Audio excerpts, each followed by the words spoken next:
जब महिलाओं के अधिकार की बात आती है तो हम देखते हैं कि इस दुनिया ने उनके साथ बहुत अन्याय किया है। कभी तहजीब, कभी मजहब, तो कभी पारिवारिक सम्मान को लेकर उनका शोषण किया गया है। कुछ भयानक परंपराएं भी थीं या हैं जो महिलाओं का जीवन यातनाओं से भर देती हैं। इस्लाम में महिलाओं का महत्व। अल्लाह की नज़र में कोई बड़ा या छोटा कर्मों के आधार पर होता है और इससे कोई फर्क नहीं पड़ता कि वो मर्द है या औरत। कुरान ने यह बात सूरत अहज़ाब की आयत नंबर 35 में बिल्कुल साफ कर दी है कि चाहे मर्द हो या औरतें, बेशक इन सब के वास्ते खुदा ने मग़फ़िरत और बड़ा सवाब मुहैया कर रखा है। अल्लाह के रसूल मोहम्मद सल्लल्लाहु अलैहि वसल्लम ने महिलाओं से कई नाजुक मौक़ों पर राय ली, जैसे सुलह हुदैबिया। दुनिया में यह धारणाएं बहुत आम हैं कि महिलाएं ज़्यादा समझदार नहीं होती, वो अच्छे फैसले नहीं ले सकती, लेकिन मोहम्मद सल्लल्लाहु अलैहि वसल्लम का जीवन देखें तो पता चलता है कि उन्होंने महिलाओं के किरदार को कितना महत्व दिया है। वो अपनी पत्नी की उनके दुनिया से चले जाने के बाद तक बहुत तारीफ करते थे और कहते थे, उन्होंने मेरा साथ तब तक दिया जब मेरे साथ कोई नहीं था। और हम जानते हैं कि जब अल्लाह के रसूल पर पहली वही आई तो वो घबरा गए।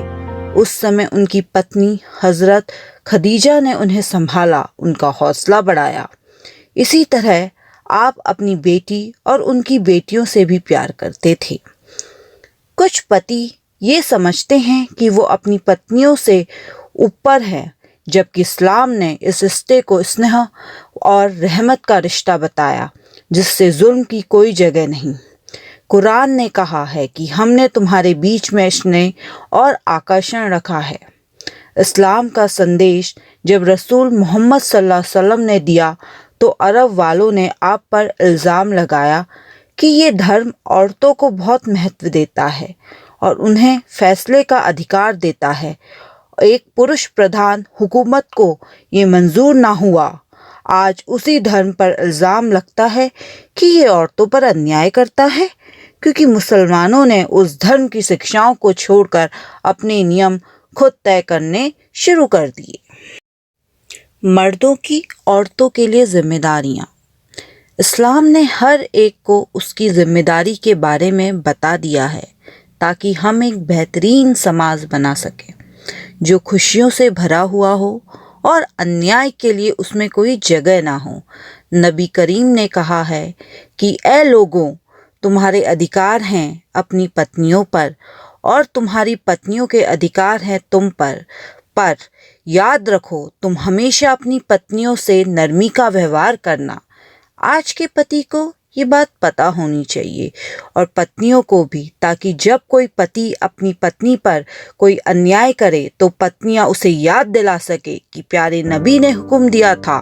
इससे घरेलू जीवन में खुशियां बनी रहेंगी, जो कि घरेलू हिंसा और डिप्रेशन जैसी बीमारियों की जड़ है। एक हदीस के अनुसार प्यारे नबी ने कहा कि तुम में सबसे अच्छे वो हैं जो अपनी पत्नियों के साथ अच्छे हैं।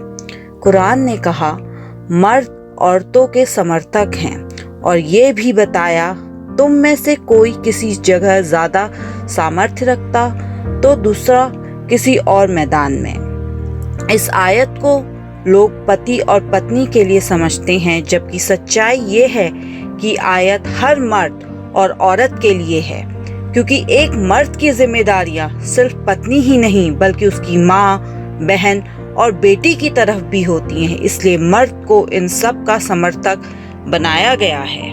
अल्लाह ने हर तरह के जुल्म से इंसान को रोका और ईमान वालों से कहा कि तुम्हें किसी कौम की दुश्मनी न्याय करने से न रोके, और लैंगिक भेदभाव यानी जेंडर डिस्क्रिमिनेशन के संबंध में कहा मर्दों को अपने किए का हिस्सा है और औरतों को अपने किए का हिस्सा। और ये और बात है कि तुम खुदा से उसके फजल व करम की ख्वाहिश करो, खुदा तो हर चीज से वाकिफ है। रसूल अल्लाह मोहम्मद सल्लल्लाहु अलैहि वसल्लम ने कहा कि सारी इंसानियत आदम और हव्वा से है। तुम में छोटा या बड़ा अल्लाह की नज़र में सिर्फ अपने कर्मों के आधार पर बनाया जा सकता है। शिक्षा का अधिकार। रसूल मोहम्मद सल्लल्लाहु अलैहि वसल्लम ने कहा, शिक्षा हर मोमिन पर अनिवार्य है। इसमें चाहे मर्द हों या औरतें, सबके लिए निर्देश दिया गया। अफसोस है कि कुछ लोगों ने औरतों को सिर्फ इस वजह से शिक्षा नहीं लेने दी क्योंकि वो स्त्री हैं और इस्लाम के इस निर्देश का खुलेआम खंडन किया है। संपत्ति में अधिकार। इस्लाम ने 1400 साल पहले ये अधिकार औरतों को दिया और बाकी दुनिया ने भी ये लगभग पिछले 100 साल से शुरू किया गया, लेकिन अब भी आम तौर पर लड़कियों को संपत्ति में हिस्सा नहीं दिया जाता। अफसोस की बात यह है कि कुछ मुसलमान भी ऐसा ही करते हैं और औरतों को उनका हिस्सा ना देकर इस्लाम में बड़ा गुनाह है। औरतों के खास अधिकार और कुछ छूटें। इस्लाम ने औरतों को कुछ खास अधिकार और छूटें भी दी, जैसे जब एक आदमी रसूल अल्लाह के पास आया और पूछा कि मेरी बेहतरीन सुलूक का सबसे ज़्यादा अधिकार किसे है, तो आपने कहा कि तुम्हारी माँ। उसने पूछा उसके बाद कौन? आपने फिर कहा तुम्हारी माँ। फिर उसने पूछा कौन? तो फिर कहा तुम्हारी माँ। जब उसने चौथी बार यही पूछा तो कहा तुम्हारे पिता। शादी में औरत का अधिकार। इस्लाम ने बताया कि तुम शादी करोगे तो लड़की को मेहर दोगे, जो लड़की मांगे शादी से पहले, चाहे वो रुपए हों या फिर कुछ और। लेकिन हम देखते हैं कि मुसलमान आज इस्लाम की इस शिक्षा से बेपरवाह है और मेहर पर ध्यान नहीं देते, बल्कि माहौल से दहेज को अपना लिया है, जबकि इस्लाम में शादी के समय लड़की पर किसी तरह का बोझ नहीं डाला।